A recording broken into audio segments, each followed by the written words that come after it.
নমস্কাৰ, মই এষ্ট্ৰলজাৰ হেমন্ত কাশ্যপ। এষ্ট্ৰলাইভ অসমৰ মাহেকীয়া ৰাশিফললৈ আপোনালোকক সকলোকে স্বাগতম জনালোঁ।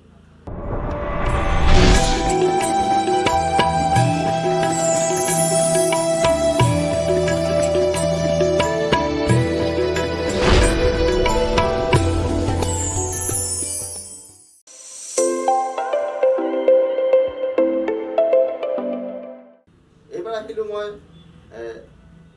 মেঘ ৰাশিলৈকে। প্ৰথমে এপ্ৰিল মাহৰ প্ৰথম ৰাশি মেঘ ৰাশি, আৰু মেঘ ৰাশিসকল জাতক জাতিকাৰ কি ধৰণৰ ফলদান হ'ব সেই ফলদানৰ বিষয়ে মই আপোনালোকৰ মাজত ক'বলৈ আহিলোঁ।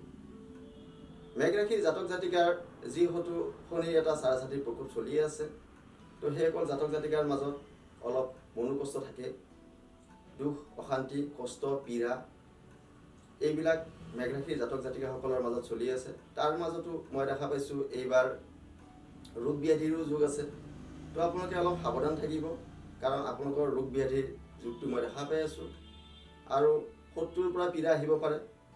তো আপোনালোকে কথা বতৰা কওঁতে বা ক'ৰবাত যাওঁতে ঘূৰা মেলা কৰোঁতে অলপ সাৱধান অৱলম্বন কৰিব, কাৰণ এই মাহটো আপোনালোকৰ বাবে ইমান ভাল নহয়। তো আপোনালোকে পাৰিলে এটা অমাৱস্যা পালন কৰিব, আৰু পূৰ্ণিমা যিহেতু 1 তাৰিখে আছে, 1 তাৰিখৰ দিনাখন পূৰ্ণিমা নিশি পালন কৰিব। তো গোটেই মাহটো, বহাগৰ মাহটো আৰু এপ্ৰিলৰ মাহটো আপোনালোকৰ কাৰণে শুভ হ'ব। ধন্যবাদ।